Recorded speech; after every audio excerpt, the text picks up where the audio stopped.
Work release isn't like an ordinary prison. If you're unfamiliar with how the prison hierarchy works, let me explain. You have maximum security institution, places with barbed wire on the fences and men in cages inside concrete structures, whose days are basically dictated by the guard's will. Then you have minimum security, which is mostly dorms that look like summer camp cabins, bunk beds, belongings stacked neatly in lockers, and inmates who have a schedule to go about their day as they choose, within reason. Then there's community custody, which is more like a halfway house. Inmates living in community custody have jobs outside the facility. They earn their own money, and they get to wear regular clothes most of the time. They have one foot in the real world and usually cause very little trouble. This post is deemed too dull for most officers, but after 3 years of running and gunning at Stragview, I was ready for something a little more boring. The major that runs the Midnight Ridge work camp is a friend of mine, you see. He heard I was looking for a change and decided to make me part of his team. So I put in my transfer, waited my customary 3 months for the wheels of bureaucracy to turn, and finally got my marching orders. I thought that after 3 years of hassle and bullcrap, I had finally arrived at a sort of early retirement. I had no idea. There are 3 shifts at work release. The first shift handles the morning, the busiest time of the day, and organizes the vans and the carpools that take our inmates to work. They monitor their GPS tracking and generally field phone calls and questions from the brass or family members. Second shift was responsible for the logistics of bringing everyone home, coordinating arrivals, making sure that by the time third shift arrived at 11, everyone was snug in bed and dreaming about tomorrow's workday. That's where my shift comes in. Third shift was by far the easiest of the 3 shifts. You sat behind a desk for 8 hours and watched the GPS points run for the day on a big monitor. You monitor phone records, call in counts to the control room, and try not to fall asleep. Other than that, not much happens. Third shift is also the only shift with just one person on it. That's because you don't have to deal with anyone until the sun rises, unless there's an emergency.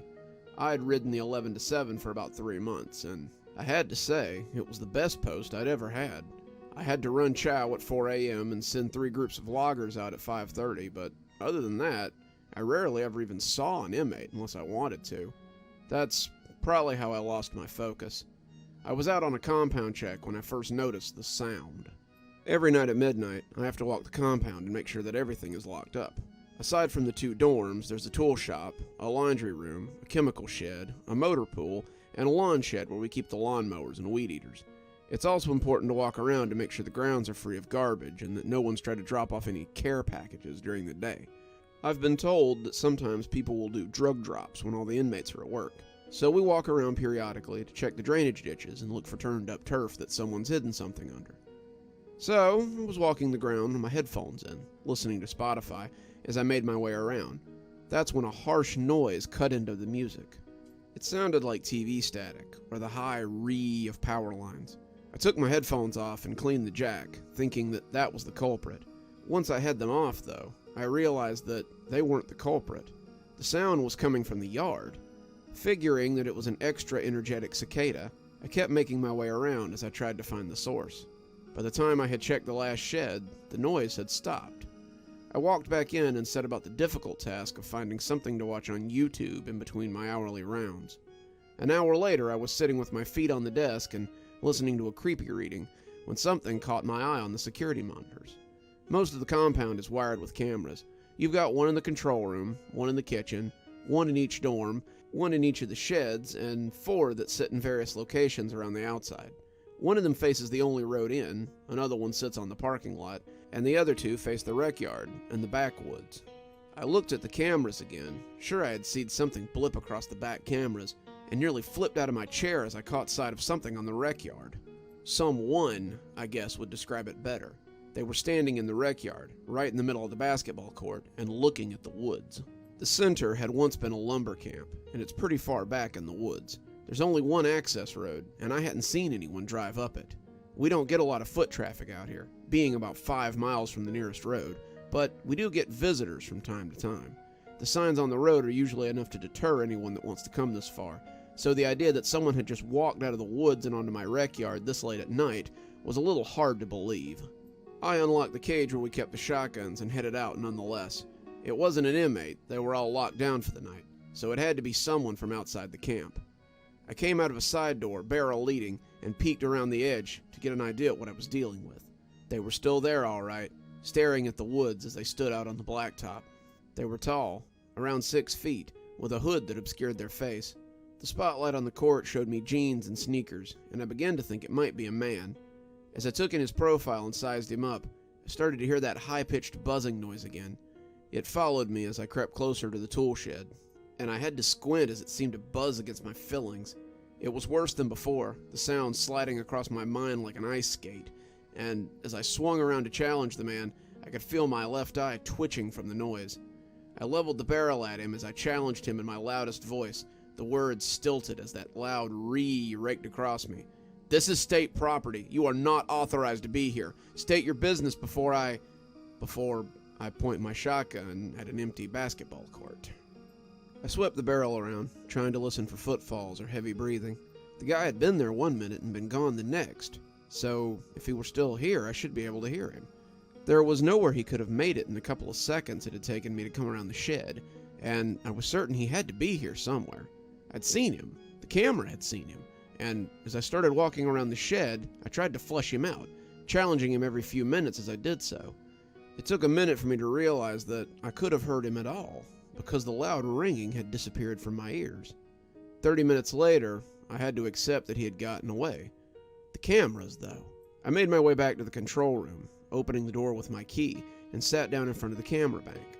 I should have called Stragview, which is only about a mile up the road, but I wanted something more concrete than my word on it. The fact that he had disappeared had shaken me, and I needed someone else to have seen him. I rolled back the footage by an hour, panning forward slowly as I checked for figures.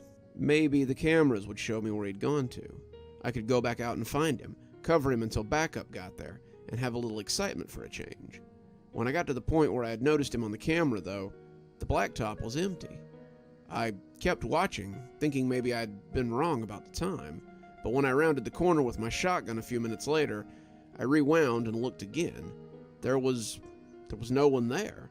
The court was empty, until I got there at least. But I know I'd seen someone on camera. Hell, I'd seen him there when I rounded the shed. How could he have just gone? There was no more YouTube for me that night. I bird-dogged those cameras, my eyes sliding from screen to screen, trying to catch anything that might vindicate what I'd seen earlier. I knew what I'd seen. I'd seen a person out there, but there was nothing there now. The longer I went, though, the more I second-guessed myself. Maybe it had been a shadow. Perhaps I'd been seeing things. Maybe I just wanted there to be something out there. I was looking at the yard when something blipped near the woods. I was used to seeing raccoons and possums as they went about their business, maybe even an owl or a hawk. But whatever this was, it had been big. I panned around to the other cameras and thought I saw a similar large shape loping near the woods. It was too big to be a dog, maybe a mastiff, but I suppose it could be a large cat or something. We did get bear and cougar sightings every now and again, but this was too weird, especially on top of my prowler. When the courtesy phone rang, I nearly jumped out of my skin. The guy on the other end sounded as scared as I was. "Officer, it's Tabish in A-dorm. We got a problem out here." The courtesy phone was how the inmates contacted me after the doors were locked. If one of them had a medical emergency or a fight broke out, that was how they got in touch with me. I had only heard it ring a few times, and mostly it was because I was late opening the doors for chow. Today, however, the guy on the other end sounded pretty scared. As scared as I felt, in fact. "What's going on?" I asked. "Well, something big ran past the window, like a cougar or something. Now there's something loud on the roof. Sounds like it's trying to get in." "The roof? What's on the roof?" "I don't know, sir. It sounds pretty big, and it's..." But suddenly there was a loud ripping sound from overhead, and I heard Tabish scream as it was overtopped by the ringing I had heard earlier. I slammed the phone into the cradle and picked up my shotgun as I turned towards the dorm. It took me 2 steps, though, for logic to rear its ugly head, and I realized that charging off without letting someone know was going to be a great way for me to end up dead. I picked up the phone again, dialing the number for the control room of Stragview, and praying that they hadn't had some kind of problem as well. Someone picked up on the second ring. "Stragview Reception Center, Control Room Officer Cleese speaking." I gave Cleese a short rundown on what was happening, and he assured me that he would send some officers out to help me. "Just don't leave the control room. Lock the doors and stay put until we get there. ETA is about 15 minutes, but it could be a half an hour. We're majorly understaffed tonight." "Do I need to call the police as well? Maybe the..." "No!" Cleese came back quickly and decisively. We will handle this. Stay put and don't do anything stupid." Then he hung up on me, and I could swear I heard that weird static creeping in again through the line. I went around and made sure the doors were locked and tried to keep myself from moving towards the back. I was very curious about what was going on in the dorm, and I found myself walking towards the kitchens before I could think about it.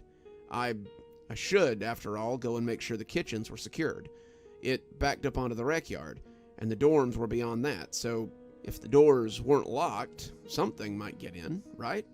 I had just slid the key into the lock that separated the offices from the kitchen when I heard the frantic pounding of fists.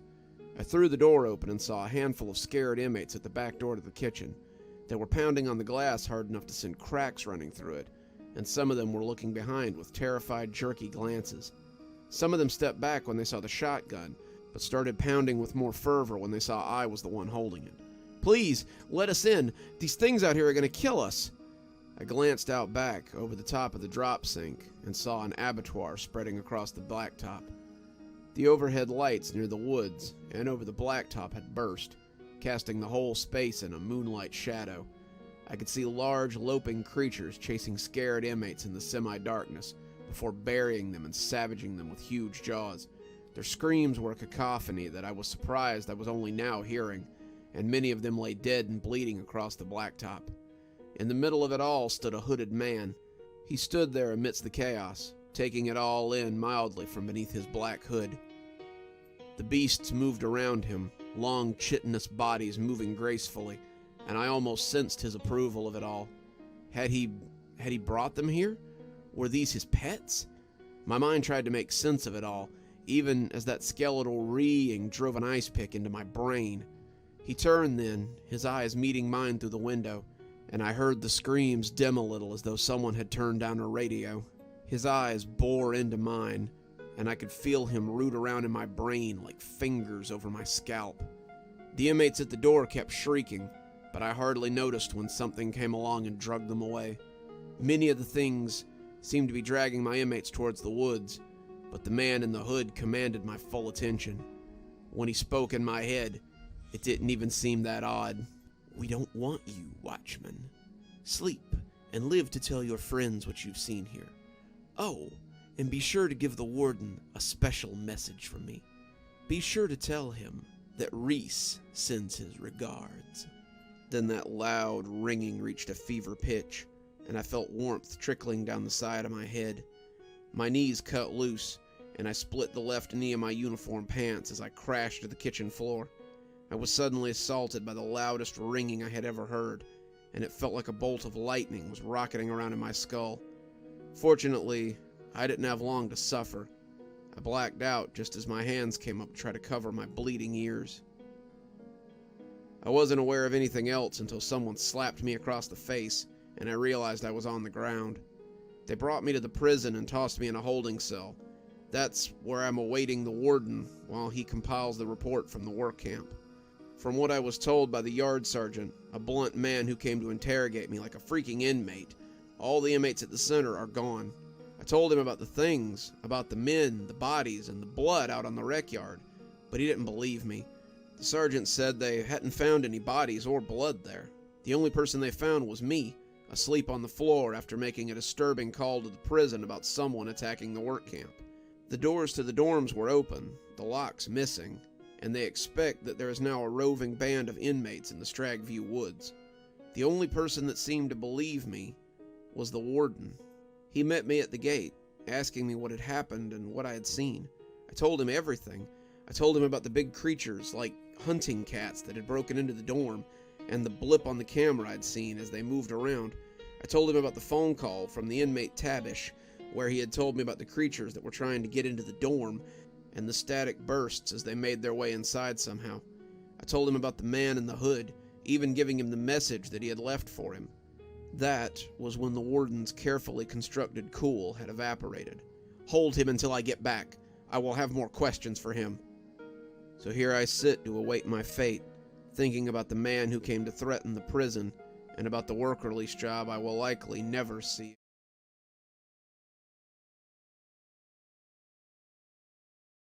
I was out having a smoke behind the dorm when one of the orderlies came up and asked if I could spare one. I'm not one of those hard-ass COs. Hell, I know guys that would have locked him up just for asking. But I'm not about making their lives more difficult than they have to be, or making more work for myself. I'm not quite what you'd call a career man, but I'm not some go-nowhere guy either. I'm solidly middle of the road. I take my opportunities where they come, and it's led me to have a rapport with these guys who call Stragview their home. These guys can spot a softie from a mile away, and it usually leads to them telling me things they maybe wouldn't tell other COs. Things like where the knives are hidden that might be meant for them, where the drugs are that might get them hemmed up, which one of their enemies is cooking buck, and sometimes even stories about their past. Tonight was one of those times. I scoffed at him, telling him I could lose my job for that, and that's when he offered me a deal. Well, what if I told you a story? Something real good, like how I got 25 years for a fucking cat. That piqued my interest, and I fished a cigarette out and held it up. Story first, and if it's any good, then cigarette. He nodded and started talking. The day the cat came up to me, I felt like a rock star. I'd only recently arrived at Stragview, maybe 6 months ago, and I was prepared to make it my home for the next 5 years. I've never been a violent guy. I'm a pacifist by nature, but real jobs just never appealed to me. 9-to-5 grind, suit and tie, 401k, no thanks, man. I had known Frankie for years. He was cool, so when he offered me a chance to be a product distribution agent, I was all about it. That was what we called it in the neighborhood. Frankie was never a dopehead or a drug pusher. He was a pharmaceutical specialist, and we were his product distribution agents. The cop almost seemed to find that amusing when I told him how it worked after they picked me up. Apparently, I'd been carrying enough drugs to put me away for a long time, but the judge took it easy on me since I was technically my first offense. He gave me 5 years, 3 with good behavior, and made it clear that I should consider myself very lucky. Lucky to be going to prison? Fat chance of that. But I went and decided to do my time and maybe learn how to not get caught next time. I saw old One Ear on my first day here. He's that big orange cat that wanders around the compound. I'm sure you've seen him. The inmates feed him, the guards feed him, hell, I've even seen the warden nod to him. The cat basically runs this place, and he damn well knows it too. The trade-off is that he's feral as hell. No one gets close to old One Ear, or they get scratched, or he just kinda runs off. Except for me. I was coming out of the chow hall with a tuna sandwich. It was lunch for that day, along with some other stuff, when Officer Moore stepped up for a random frisking search. He found my sandwich, I wasn't really trying to hide it, and dropped it on the ground along with some rubber bands and pocket garbage. He said food was to be eaten in the chow hall, and I said chow was over and they were telling us to leave. He said that wasn't his problem, and I asked him please if I couldn't just take it with me. I knew what he was gonna do before he did it. He said sure, all slick like he does, and then he stepped on my sandwich. Oops, he said like a fucking cartoon character, and then just walks off like nothing happened. I picked it up and looked at the boot print on it and decided it was only good for one thing. Old One Ear would have a great lunch today, I guess. So I go over to the queue and line up, and I see him there, standing near the fence as guys throw food at him. He's looking at the bread and cheese and other stuff, and I pinch some sandwich off and throw it to him. He sniffs and bats the bread off, munching on the tuna before looking up to see if there was more. I toss some more, and he eats it. The other inmates are looking at me now, asking for some too so they can throw it, but I told them no, this was my sandwich and I was going to feed this cat. I had started to notice too that old One Ear was coming a little closer every time I threw some sandwich. Closer and closer as the sandwich got smaller and smaller. Finally, as the pieces fell in front of me, he was rubbing my leg and eating the sandwich happily. The cat looked up at me as I extended a hand. He rubbed his head against it, accepting my attention. At that moment, I felt like a rock star. No one had ever managed to get this close to old One Ear.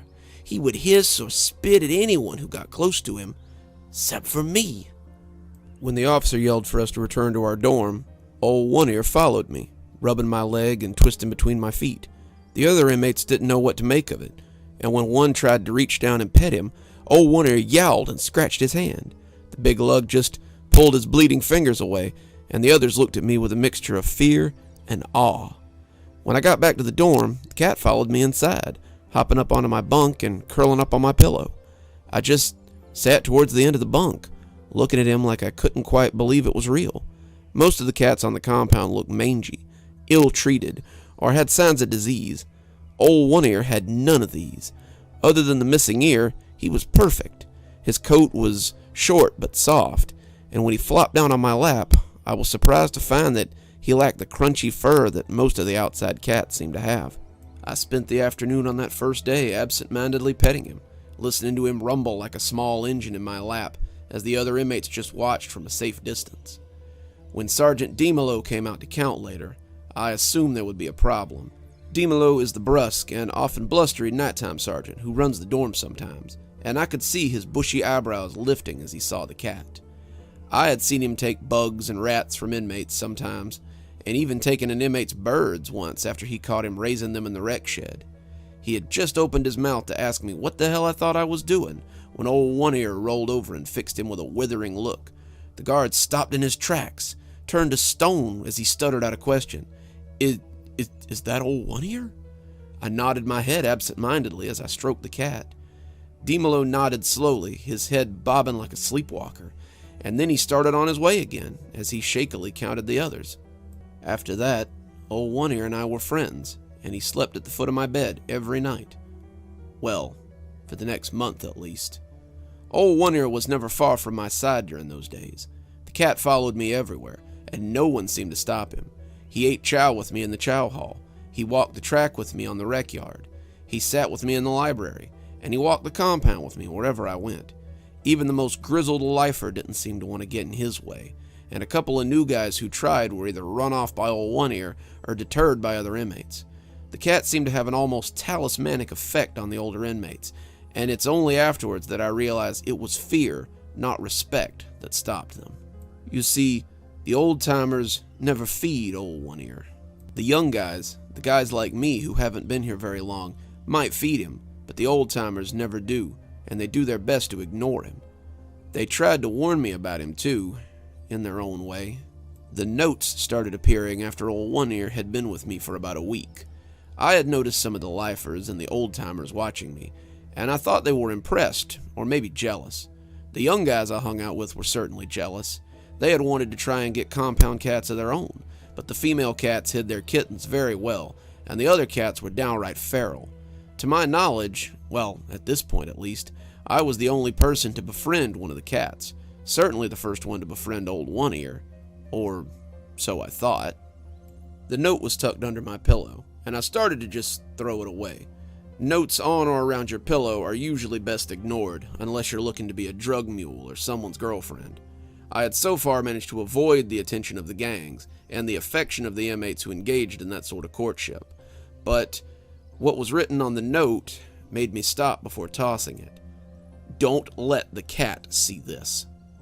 Old One Ear meowed, looking at the note questioningly, and I scoffed and told him it was nothing.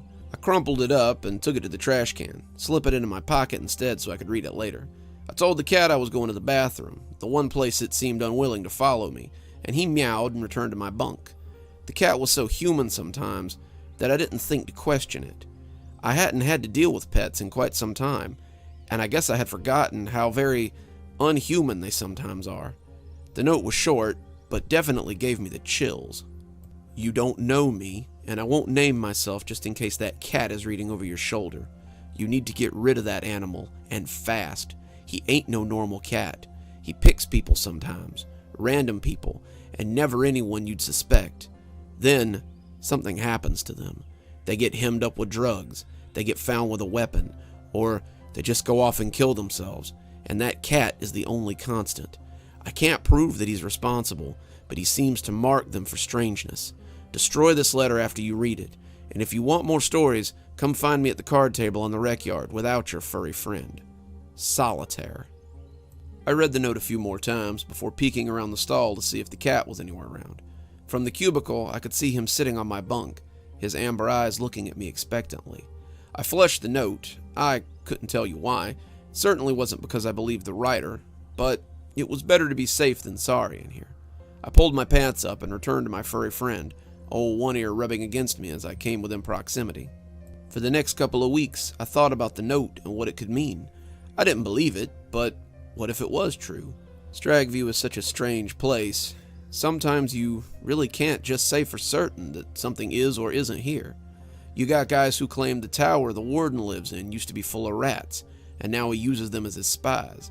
You got guys who say the woods are guarded by these big shadow hounds, and that one of them lives in confinement in the quarantine wing. There's talk about ghosts and monsters in the grass that we don't walk on, and how the warden's eyes sometimes glow if you pay attention. I'd never seen any of this, but living inside Stragview makes you wonder if any of it is true or not. Then, one day, I woke up to find that old One Ear was gone. He did that sometimes, disappearing off to hunt or whatever it was that cats did away from people. I got up and started getting ready for my day, and when the officer called for rec, he still wasn't back. I went out to rec with my dorm, feeling the briskness of the February morning through my winter coat, and decided to go for a walk around the track. On my third rotation, I saw the guy playing cards by himself. Us young guys call him Shrek, because he was huge and kinda lumpy looking, but I knew his name was Caldwell, just like I knew well enough not to call him Shrek within his earshot. He was sitting at a table, playing solitaire, looking like someone trying to use kid furniture. The folding chair he was sitting in looked ready to snap, and despite myself, I found I was walking over to talk to him. Caldwell looked up, his face disinterested, but his eyes seemed to sparkle. I had wondered if you'd come to talk to me before it was too late. I sat down across from him, looking around as if expecting a furry shadow to come wandering up then and there. I've been doing a lot of thinking about your note, and I'm curious to know what it means. What were you talking about? Caldwell turned the cards from the deck held in his thick mahogany hand. I've been here a real long time, and in that time, I've seen that cat choose people. Sometimes they get locked up for stuff. Sometimes they end up dead. Sometimes they kill themselves. But it always starts with that cat. But why? What's it got to do with the cat? From the time I came through those gates till now, the only two constants in this place are the warden and old One Ear. In all my time here, I've never seen either of them get any older. Never look any different than they did the first day I seen them. Compound cats are a dime a dozen, and they die by the dozens too. Old One Ear is the exception. Don't trust that cat. Not if you have any sense. They started calling for rec to end then, and Caldwell got ponderously to his feet and went to line up with everyone else. I thought about what he'd said on the way back to the dorm. Caldwell couldn't be right. Cats didn't live more than 20 years. Compound cats are usually lucky to get 5, given the environment they live in. For old One Ear to have gotten that old, he would have to be some kind of super cat. No, I thought to myself, Caldwell must be wrong. There's no way he could be right. Could he?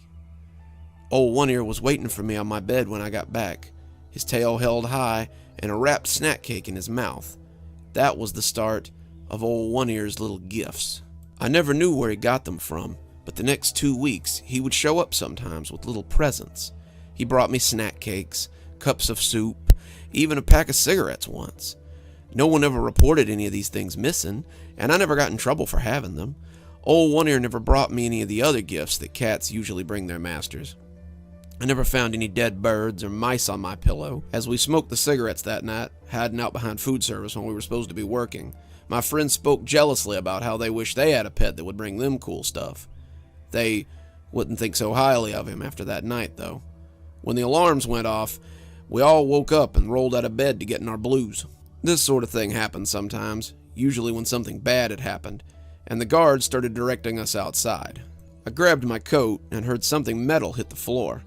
I was going to ignore it. It was probably something I'd knocked off the nightstand.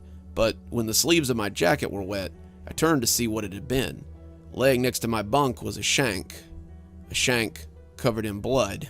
I scooped it up and stuck it in my pocket. What the hell was this? Why was there a bloody shank in my coat? I looked at the sleeve and decided that it wasn't too badly stained. I tucked my hands in my jacket pockets and saw that it wouldn't show as long as I kept them there.